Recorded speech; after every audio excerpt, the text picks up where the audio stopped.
주께서 내 마음에 두신 기쁨은 그들의 곡식과 새 포도주가 풍성할 때보다 더하니이다.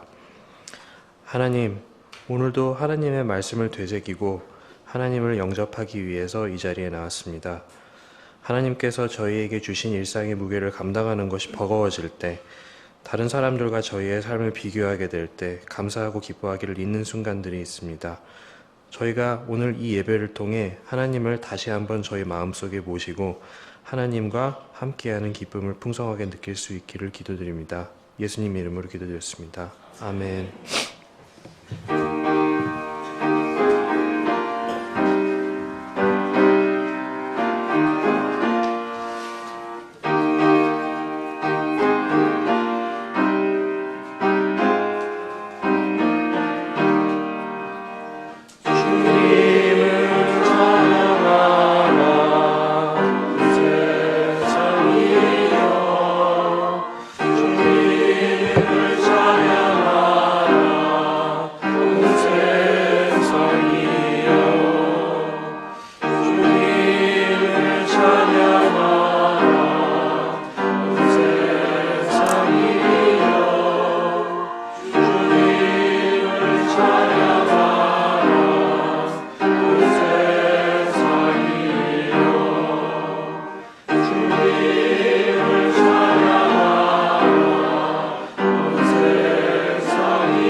주님만 의지하고 선을 행하여라. 이 땅에서 사는 동안 성실히 살아라.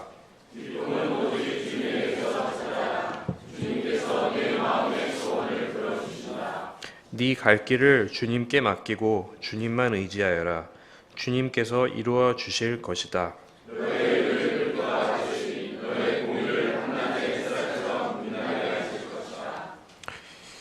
이제 노선희 자매님께서 기도를 하여 주신 후에 성서의 말씀을 봉독하여 주시겠습니다. 그리고 성가대의 찬양이 있은 후에 김철호 목사님께서 불의한 청지기의 비유라는 제목으로 말씀 증거를 하여 주시겠습니다. 김철호 목사님은 대전 마당교회에서 목회를 하시면서 사회적 협동조합 민생네트워크 새벽의 상임이사를 맡고 계십니다. 민생네트워크 새벽은 저소득층 및 사회적 취약계층의 파산 면책 및 회생을 돕고 재무관리 방안을 제시하는 등 경제적 자활을 돕는 사회적 기업입니다. 말씀 증거 이후 김철호 목사님의 부인이시고 민생네트워크 새벽의 이사장을 맡고 계신 김우겸 목사님께서 선한 능력으로 라는 찬양을 하여 주시겠습니다.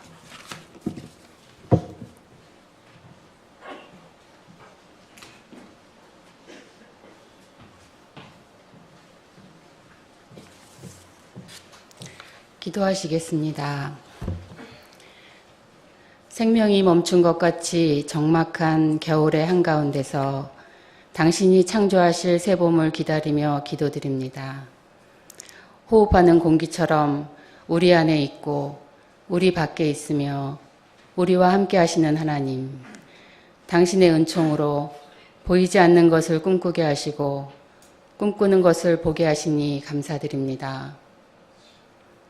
새해 맞이가 엊그제 같은데 벌써 한 달, 시간의 세찬 흐름은 막힘이 없습니다. 차가운 광장에서 민주주의를 외친 지 벌써 2해, 촛불정부를 출범시키고 곳곳에 쌓인 부패를 청산하느라 고되고 분주했지만 그 사이 우리가 무뎌진 것은 아닌지 돌아봅니다. 힘들게 이루어낸 개혁은 당연시되고 더 많은 요구와 더 높은 기대가 불만과 비판으로 이어지고 있는 개혁의 역설 속에서 새해에는 낱마처럼 얽힌 개혁과제들이 하나하나 이루어지게 도와주옵소서. 공정하고 정의로운 세상으로 가는 디딤돌을 놓는 한 해가 되게 하옵소서. 불과 1년여 전 전쟁의 공포에 떨었던 일이 떠오릅니다. 북미의 핵위협과 한반도의 전쟁 위기 속에서 두려움과 불안은 커져갔고 하나님께서는 우리의 절박함을 돌아보셨습니다. 마치 기적과도 같은 일들이 일어났고 우리는 세기의 만남과 같은 경이로운 순간들을 목도했습니다. 지금 한반도는 분단 이후 가장 평화로운 시기를 맞고 있고 이제 두 번째 북미 정상회담을 앞두고 있습니다. 선언적이고 상징적이었던 첫 번째 회담을 넘어 구체적이고 실질적인 성과를 볼 수 있기를 저희는 간절히 기다립니다.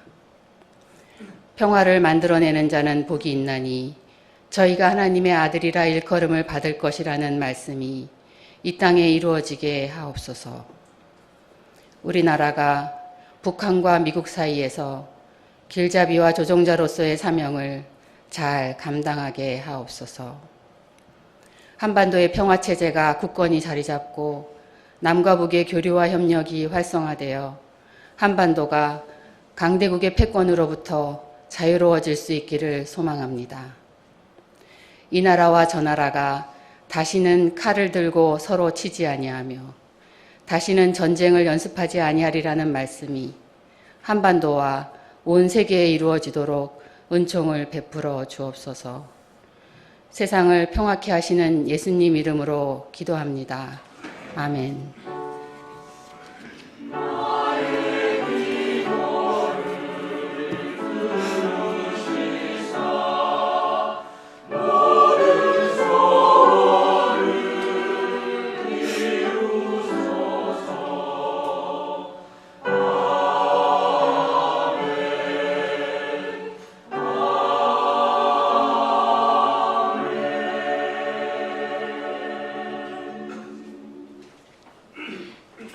성서의 말씀은 누가복음서 16장 1절에서 9절입니다. 예수께서 제자들에게도 말씀하셨다.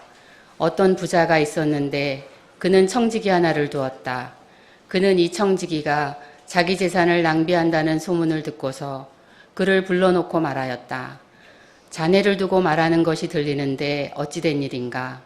자네가 맡아보던 청지기 일을 정리하게. 이제부터 자네는 그 일을 볼 수 없네. 그러자 그 청지기는 속으로 말하였다. 주인이 내게서 청지기 직분을 빼앗으려 하니 어떻게 하면 좋을까?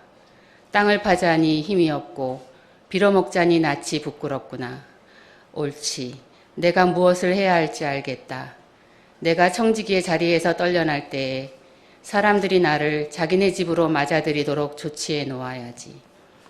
그래서 그는 자기 주인에게 빚진 사람들을 하나씩 불러다가 첫째 사람에게 당신이 내 주인에게 진 빚이 얼마요? 하고 물었다. 그 사람이 기름 100마리요? 하고 대답하니 청지기는 그에게 자, 이것이 당신의 빚 문서요. 어서 앉아서 50마리라고 적으시오. 하고 말하였다. 그리고 다른 사람에게 묻기를 당신의 빚은 얼마요? 하였다. 그 사람이 밀 100섬이요? 하고 대답하니 청지기가 그에게 말하기를 자, 이것이 당신의 빚 문서요. 받아서 80섬이라고 적으시오 하였다. 주인은 그 불의한 청지기를 칭찬하였다. 그가 슬기롭게 대처하였기 때문이다. 이 세상의 자녀들이 자기네끼리 거래하는 데는 빛의 자녀들보다 더 슬기롭다. 그러므로 내가 너희에게 말한다. 불의한 재물로 친구를 사귀어라. 그래서 그 재물이 없어질 때에 그들이 너희를 영원한 처소로 맞아들이게 하여라. 아멘.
여기 오면서 생각을 했어요. 뭐라고 첫 번 인사를 해야 될까?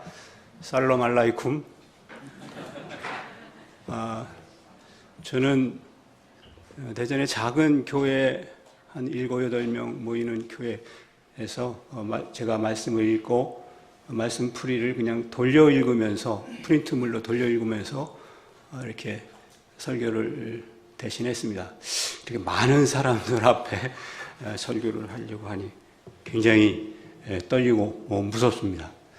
사실은 금요일 날 강남 지역자활센터에서 기초법 강의를 할 때 이만큼 되는 분들을 대하긴 했습니다만 하나님 말씀을 증언하라고 하니 무지하게 떨립니다. 저는 주로 목회보다는 아까 사회적 분께서 말씀하신 대로 사회적 협동조합 민생 네트워크 새벽이라는 곳에서 상담 활동가가 제 직업과 같습니다. 저희 새벽을 구구이 설명하기 전에 제가 상담한 상담 사례를 간단하게 말씀을 드리고 말씀을 나누려고 합니다.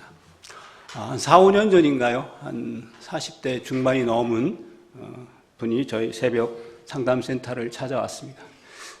경기도 지역 작은 중소도시에서 살았던 분인데 그냥 이름은 철수 씨라고 그냥 가명으로 말을 하겠습니다. 철수 씨는 어렸을 때 부모님이 이혼을 하시고 친엄마가 나이가 좀 드신 분하고 재혼을 하시면서 의붓 아버지 밑에서 자랐다고 합니다. 의붓 아버지 밑에는 또 다른 형제들도 여럿이 있었는데 별로 사이도 좋지 않고 또 의붓 아버지하고도 이렇게 정이 붙지를 않았더랍니다. 그런데 설상가상으로 생모께서 일찍 돌아가셨대요. 철수 씨가 중학교 1학년 무렵에 돌아가셨다고 합니다. 생모가 돌아가시고 나니 호롤단신 고아나 마찬가지가 되었겠죠. 그래서 생각한 게 가출입니다. 서울로 올라와서 생계를 꾸릴 방법이 없으니까 짜장면집에서 배달도 하고 이런저런 생활을 하다가 어깨너머로 자동차 정비하는 기술을 배웠답니다. 그 조금 기술을 배우고 나니까 방랑벽이 도져서 전국으로 떠돌아다니면서 이제 자동차 카센터에서 한 달도 일하고 2달도 일하고 또 서너 달 놀고 다른 지방으로 이렇게 떠돌이 생활을 하게 되었다고 합니다. 그러다가 우연히 이제 부산에까지 가게 되었는데 부산에서는 정식적으로 이제 자동차 정비 공장에 취업을 했답니다. 그곳에서 자동차 도색하는 일을 전문으로 하게 되었는데 그렇게 몇 년 일을 하고 돈벌이도 하다 보니 또 이제 미래를 약속한 아가씨도 이렇게 사귀게 됐고 그래서 장가도 가야 되겠다 이렇게 마음을 먹게 되면서 그런 생각을 했다고 합니다. 이게 평생 공장에서 일용 노동으로 일해서 언제 잘 살아보겠는가. 그래서 내 사업을 해야지.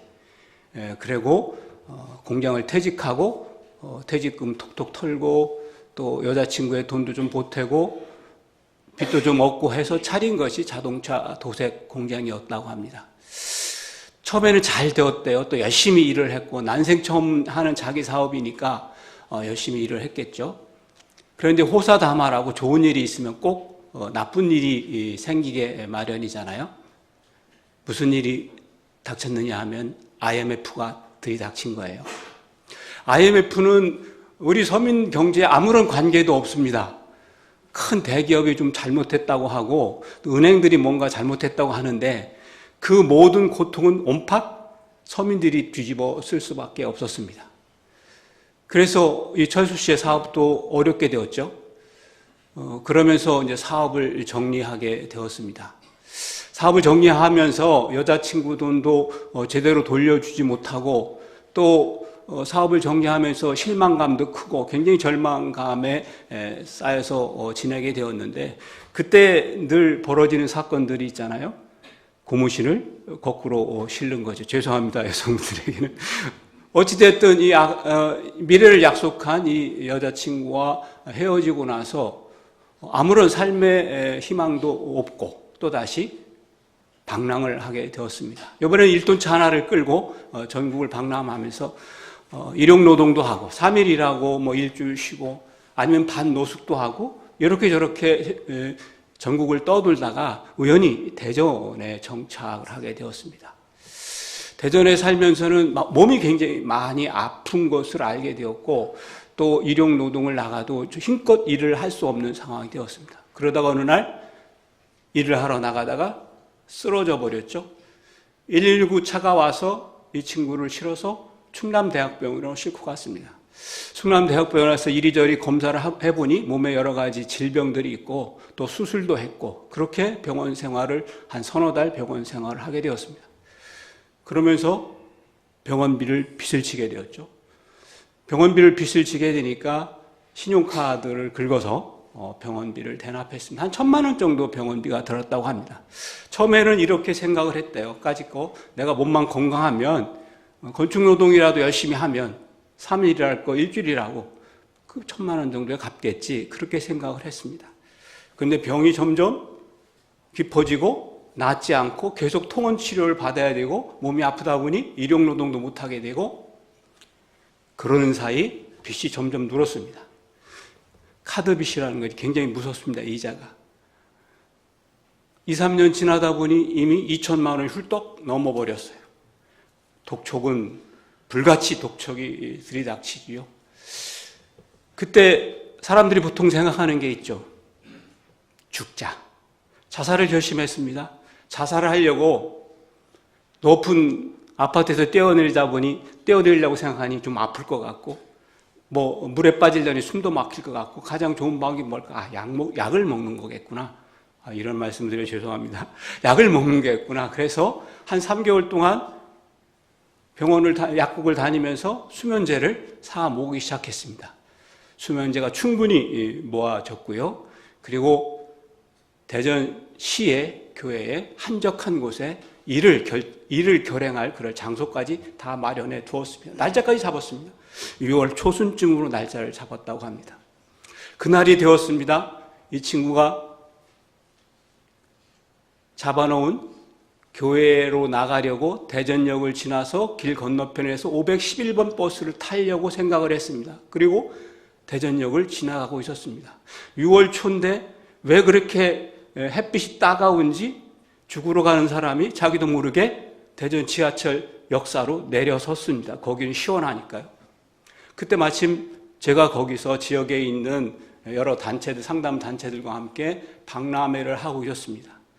팜플렛도 나눠주고 직접 상담도 하고 그렇게 저는 바쁘게 시간을 보내고 있었는데 이 친구가 대전역으로 들어서면서 저희 상담 부스를 보게 되었습니다. 이왕 죽을 거 상담이나 한번 받고 죽자. 그리고 집으로 돌아갔죠. 아침에 저희 새벽을 찾아왔습니다.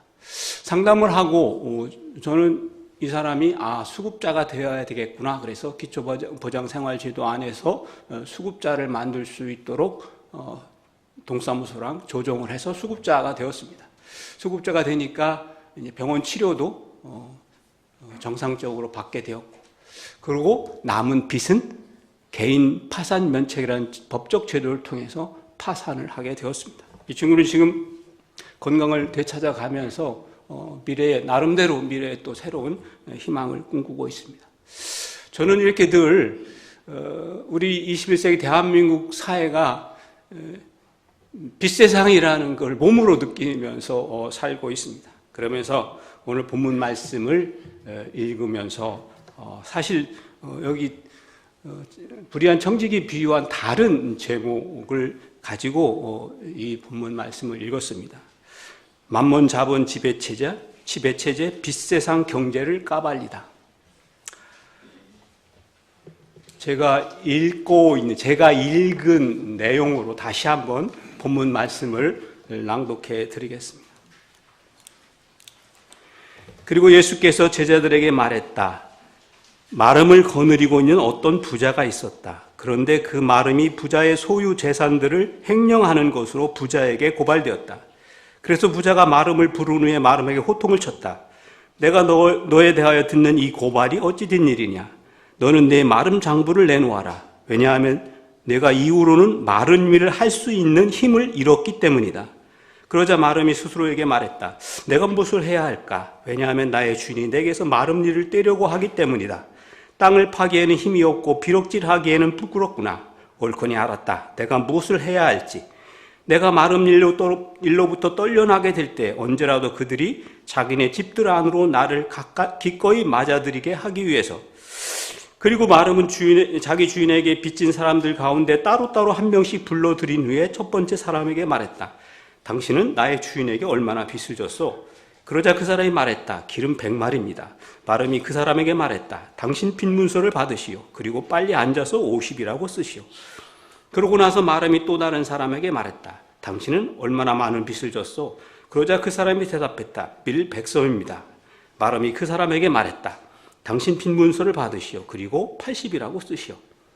그런데 주인은 그 불의한 마름을 손뼉을 치며 칭찬했다. 왜냐하면 그 마름이 잽싸고 약삭빠르게 사기를 쳤기 때문이다. 본문 말씀을 여러 차례 읽었습니다. 여러 차례 읽으면서 한 5가지의 그 그림들이 그려지는 것을 저는 느꼈습니다. 첫 번째 그림은 이 비유의 전체의 배경과 상황을 나타내는 그림입니다. 두 번째 그림은 부재주 주인이 마름을 불러서 호통을 치고 해고를 예고하는 그런 그림입니다. 또 하나는 그 해고를 통보받은 마름이 속으로 생각하고 결단하고 무엇을 해야 할지 판단하는 그런 그림입니다. 네 번째 그림은 주인이 그 마름을 손뼉을 치면서 칭찬하는 그런 그림입니다. 또 하나의 그림은 제 개인적으로 상상하는 그림입니다. 이 본문 비유 전체에서 그 마름을 불의하다고 계속 떠드는 예수님의 목소리입니다. 첫 번째 이 본문 비유 말씀의 전체 배경을 이루는 상황들은 그렇습니다. 청지기를 거느린, 저는 이걸 마름이라고 표현을 했습니다. 마름을 거느린 어떤 부자가 있었다. 그 마름이 부자의 소유 재산을 횡령하는 것으로 부자에게 고발되었다. 라는 것에서의 배경입니다. 마름을 거느린 이 부자는 어떤 사람이었을까? 아마도 부재지주가 아니었을까? 갈릴리에 대규모 토지를 가지고 있는, 그러면서 갈릴리 주도인 세포리스나 아니면 예루살렘에 거주하는 부재지주였을 것이다. 그러니 자기 땅을 관리하고 자기 땅의 메인 소작인들을 관리할 마름이 필요했을 것이고 당연히 마름을 거느렸을 것이다. 실제로 예수님 시대 갈릴리 상황은 성서학자들이 밝혀놓은 바에 따르면 다른 유대 땅 어느 곳보다 기름진 곳이라고 합니다. 유대 고대 역사가 요세푸스라는 사람은 갈릴리를 직접 보고 이렇게 표현합니다. 온갖 작물들이 풍성하고 또 땅이 기름져서 온 땅이 노는 곳이 없다. 갈릴리에는 밀을 재배해서 지중해 무역을 통해서 수출까지 하는 그런 지역이었습니다. 갈릴리 지역은 또 올리브 나무가 많이 자라는 곳이라서 올리브 기름의 지중해 해상 무역을 통해서 로마 제국 전체에 수출되는 그런 곳이었다고 합니다. 그러니 갈릴리에서 마름을 거느린 부자의 농업은 상업영농이었을 것입니다. 어쩌면 오늘 우리 경제에서 추구하는 기업농농이지 않았을까, 그렇게 생각이 됩니다. 이 기업영농에서, 이 상업영농에서 생산성을 최대로 높이는 방법은 농로를 써서 부리는 것이 아닙니다. 농로는 그저 조금 큰 규모의 농사를 짓는 사람들이 농로를 써서 농사를 짓습니다. 그러나 대규모의 상업영농, 기업영농을 한다고 하면 그 기업농농의 최고의 생산성은 소작농입니다. 오로지 온 가족의 생계를 땅에 매여서 살아갈 수밖에 없는 소작농입니다. 이 소작농을 그 땅에다 묶어주는 유일한 방법은 빚을 지우는 것이죠. 그래서 자기의 대규모 상업영농, 기업영농의 소규모 기업농농의 많은 소작농을 땅에다 붙들어 두려면 좋은 마름을 사용해서 그 마름이 좋은 꾀를 내서 소작농들에게 핏을 지우고 땅에 붙들어 매는 방법밖에 없었을 것입니다. 그런데 그 마름이, 그 유능한 마름이 주인의 재산을 횡령한다고 고발되었습니다. 우리말 성서는 낭비한다고 번역을 했습니다만 저는 횡령했다라고 번역을 했습니다. 횡령을 누가 고발했을까요? 마름의 횡령을 누가 고발했을까요? 아마 마름으로부터 여러 가지 빚지움을 당하고 횡포를 몸으로 겪고 있는 소작농들이겠죠. 그래서 주인이 마름을 불러서 호통을 칩니다. 내가 너에게서 듣는 이 횡령 고발이 도대체 어떻게 된 거냐? 주인은 마름을 해고하면서 이렇게 말을 합니다. 내가 마름 일을 할 힘을 잃었다. 그러니 장부를 내놓아라. 이렇게 해고 통보를 합니다. 마름은 주인의 땅에다가 소작농들을 핏을 지워서 붙들어 매고 잘 관리해야 되는 역할을 하는데 이미 소작농으로부터 횡령했다고 고발당한 마름은 소작농을 관리할 힘이 없습니다. 집주인은 마름이 횡령한 것 때문에 해고한 것이 아닙니다. 어쩌면 집주인은 마름이 조금씩 횡령해 먹는 것을 그냥 눈 감아 왔을 수도 있습니다. 우리가 잘 아는 바와 같이 대기업이 노동자를 다루는 인센티브를 주는 겁니다. 적당히 인센티브를 주고 마름의 횡령을 눈 감아 왔을 텐데 그 마름의 횡령이 소작농들에 의해서 고발되었기 때문에 이제 이 마름은 아무런 마름질을 할 힘을 잃었습니다. 그것을 야단치고 그것 때문에 해고를 통보합니다.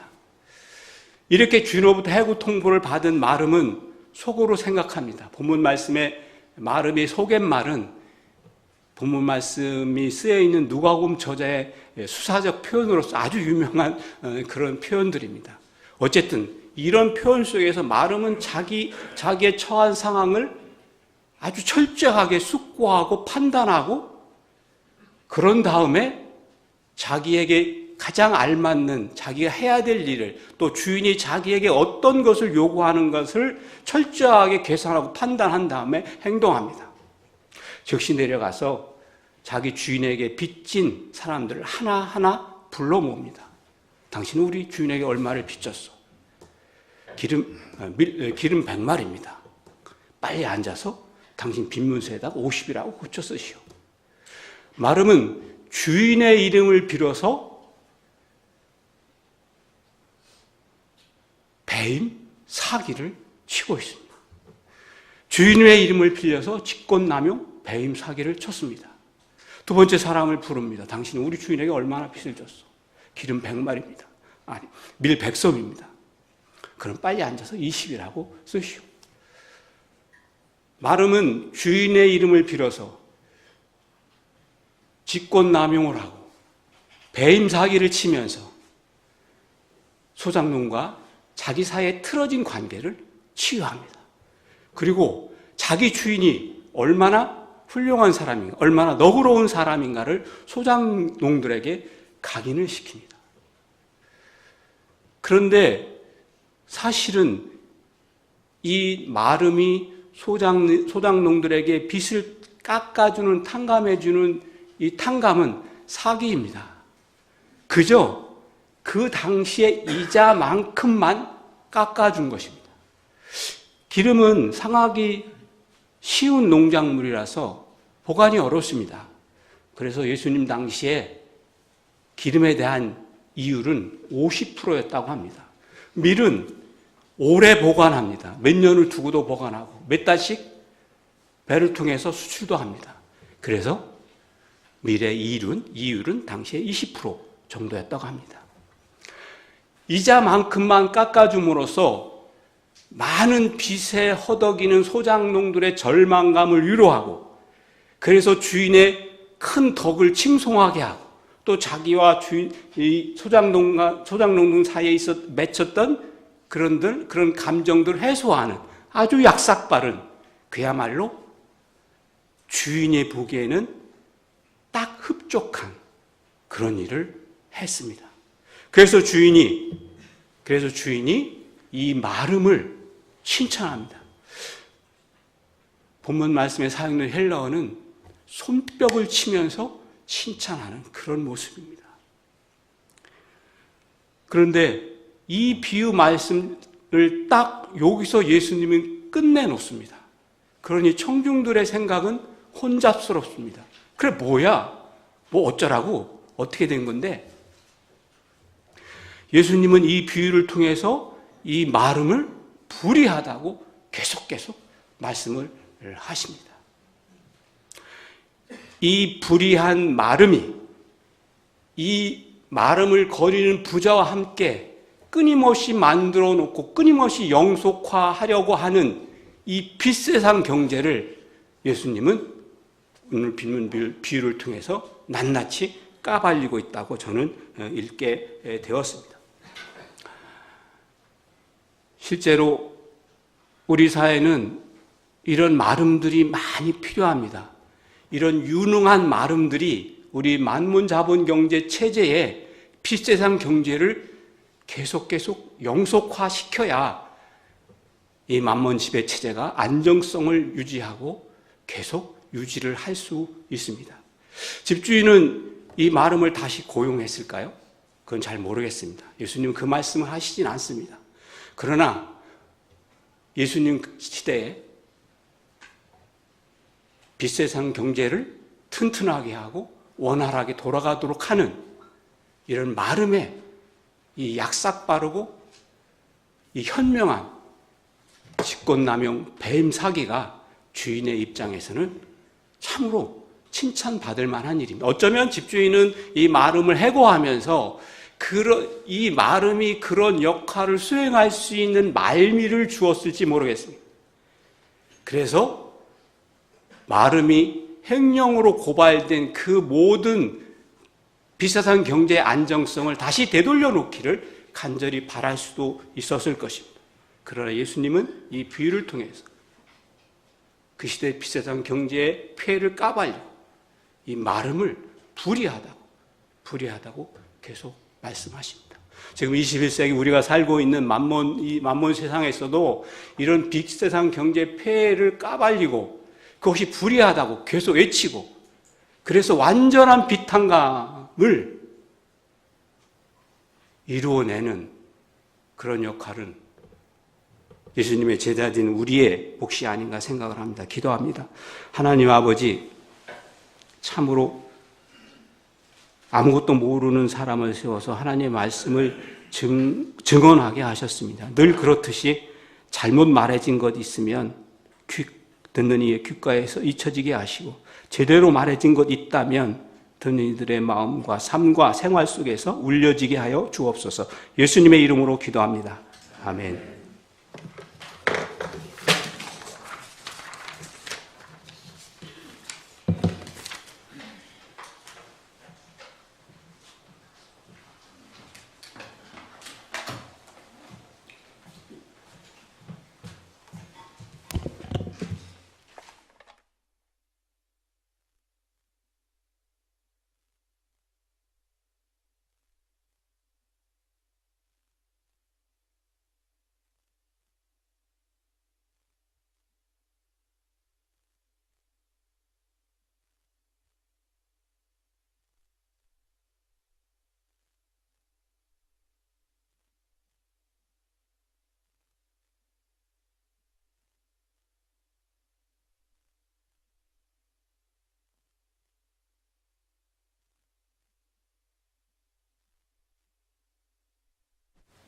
예, 찬양을 이 오토 하프라고 부릅니다. 이게 크로마 하프라고도 하고요.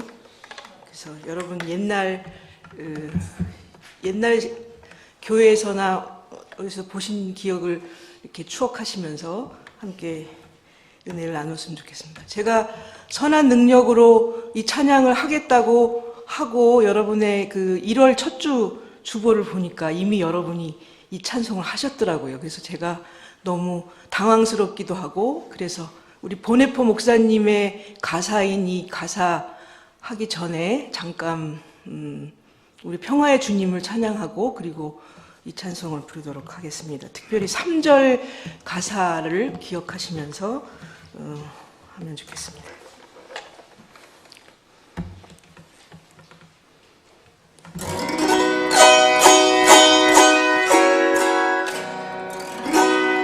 내 맘속에 있는 참된 이표 아는 누구도 앗아갈 수 없네. 주님이 내 맘에 구주 되시었네. 주 없이 살 수 없네. 오, 주 없인 살 수 없네. 주님이 나를 구하시네. 주님 없는 세상 평화 없네. 오, 주 없인 살 수 없네. 평화 없는 세상 고통과 싸움뿐 사람들 모두 두려워해.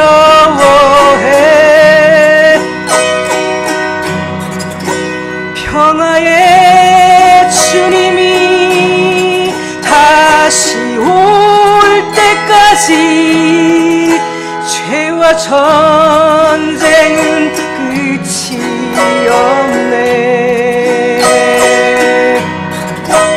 오, 주 없인 살 수 없네. 주님이 나를 구하시네. 평화의 주님이 다시 올 때까지 오, 주 없이 살 수 없네.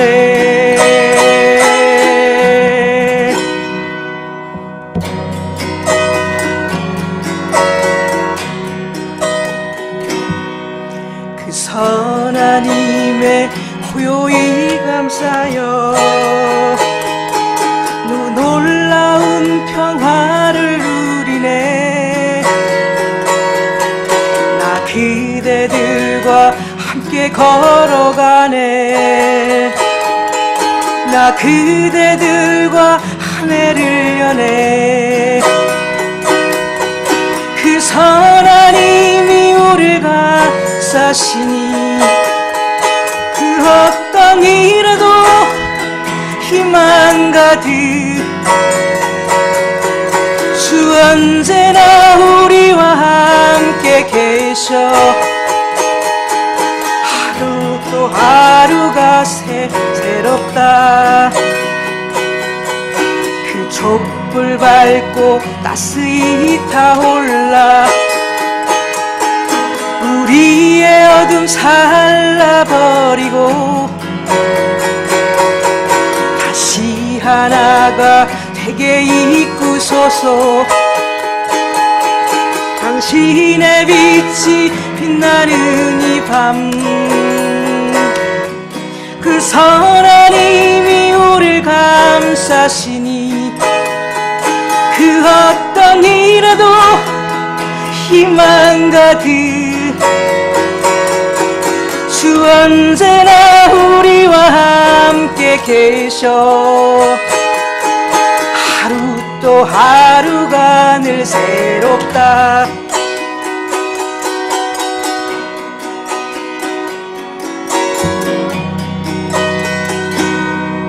이 고요함이 깊이 번져가네. 저 가슴 벅찬 노래 들리네. 보이지 않게 점점 커져가네. 당신의 자녀 찬양의 함성이 그 하나님이 우리를 감싸시니 그 어떤 일에도 희망 가득 주 언제나 우리와 함께 계셔. 하루 또 하루가 늘 새롭다. 그 하나님이 우리를 감싸시니 그 어떤 일에도 희망 가득 주 언제나 우리와 함께 계셔. 하루 또 하루가 늘 새롭다.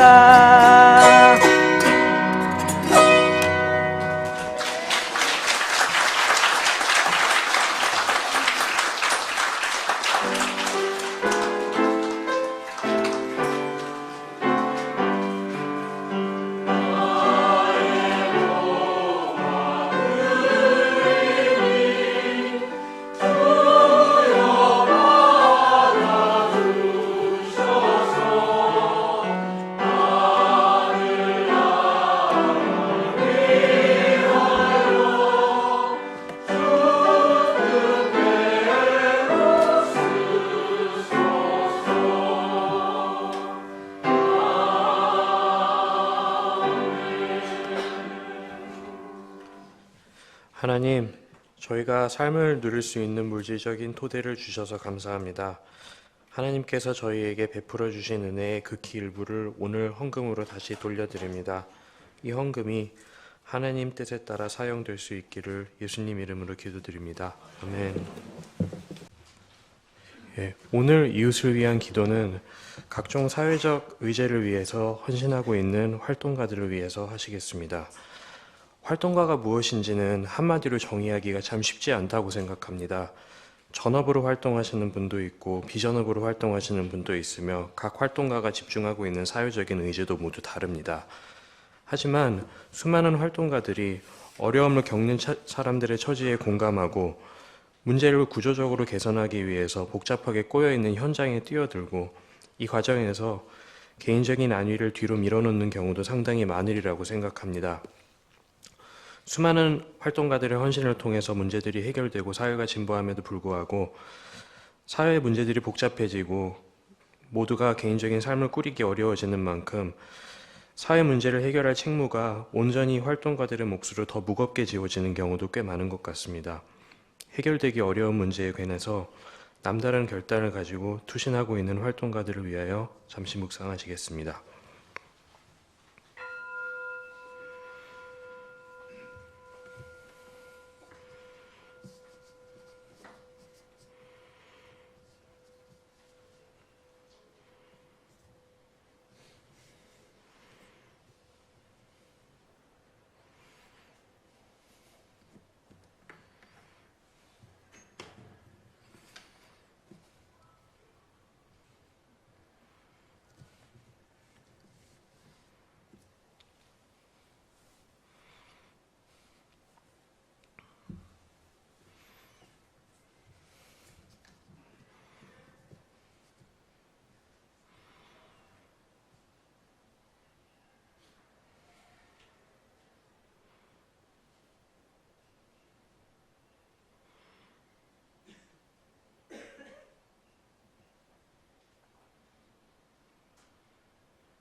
하나님, 자신의 생활을 제대로 영위하기도 쉽지 않은 세상에서 모두의 삶의 조건을 개선하기 위해 뛰어드는 사람들이 있습니다. 불의를 지나치고 모순과 타협하는 것이 생존을 위해서 더 쉬워지는 상황에서 불안과 무력감을 견디거나 극복하면서 목소리를 높이는 사람들이 있습니다. 활동가들의 노력을 통해서 개인적인 문제가 사회적인 의제가 될 수 있고 한때 당연하게 여겨졌던 불평등이 타파될 수도 있습니다. 하나님, 저희가 다른 사람들이 세상을 나아지게 만든 공로를 존중하고 그들의 노고에 감사할 수 있기를 기도합니다. 모두가 전업으로 활동에 투신하지는 못하더라도 최소한 문제를 해결하는 책무를 일부에게만 맡기고 그 위에서 편히 잠들지는 않게 되기를 기도합니다. 활동가와 생활인들이 서로의 영역과 책무를 엄격하게 분리시키지 않고 서로 연대하고 개혁하는 폭을 확장할 수 있기를 기도합니다. 활동가들이 자신의 활동을 지속적으로 유지하고 자신들에게 주어진 하나님의 뜻을 실현할 수 있게 되기를 기도합니다. 예수님 이름으로 기도드렸습니다. 아멘.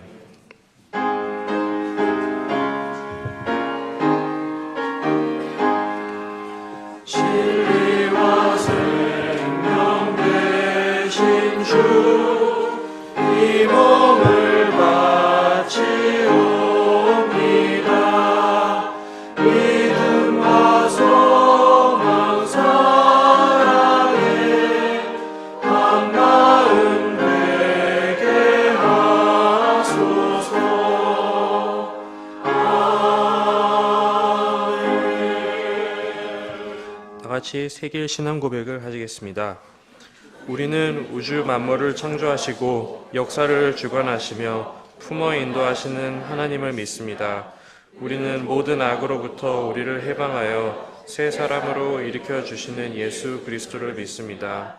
우리는 모든 생명들이 서로 소통하도록 이끌며 고난과 절망 속에서도 우리에게 언제나 새로운 희망과 능력을 주시는 성령을 믿습니다. 우리는 교회가 예수 그리스도의 십자가와 부활에 동참하고 자매 형제들이 사랑의 교제를 나누는 신앙 공동체임을 믿으며 창조의 보존과 완성을 위해 인간의 생명과 존엄을 지키기 위해 하나님의 정의와 평화의 실현을 위해 우리의 삶을 바칩니다. 우리는 자신을 비우고 고통받는 모든 생명의 이웃이 되어 하나님 나라 복음을 위해 헌신하기로 다짐합니다. 하나님, 예수님이 2000년 전 예루살렘에서 불의한 청지기의 비유를 하셨을 때에도 빈곤과 착취는 공고한 구제적인 문제였을 것입니다. 그때에도 지금도 부가 생산되고 축적되는 방식이 온전히 정의롭다고 말하기 어렵고 다수가 착취당하는 구조를 근본적으로 변혁하기 위한 해결책이 무엇인지 누구도 쉽게 말하기 어렵습니다. 하지만 하나님, 그렇다고 해서 저희가 체념하지 않게 하여 주시고 톱밥처럼 흩어져 있지 않게 하여 주시기를 기도합니다. 어떻게 하면 하나님의 뜻이 땅에서도 이루어질 수 있을지 자유롭게 상상하고 궁구할 수 있기를 기도합니다. 예수님께서 직접 가르쳐 주신 기도로 오늘의 예배를 마치겠습니다. 하늘에 계신 우리 아버지, 이름이 거룩히 기억임을 받으시오며 나라의 임하옵시며 뜻이 하늘에서 이루어진 것 같이 땅에서도 이루어지이다. 오늘날 우리의 양식을 주옵시고 우리가 우리에게 죄 지은 자를 사하여 준 것 같이 우리의 죄를 사하여 주옵시고 우리를 시험에 들게 하지 마옵시며 다만 악에서 구하옵소서. 대개 항상 권세와 영광이 아버지께 영원히 있사옵나이다. 아멘.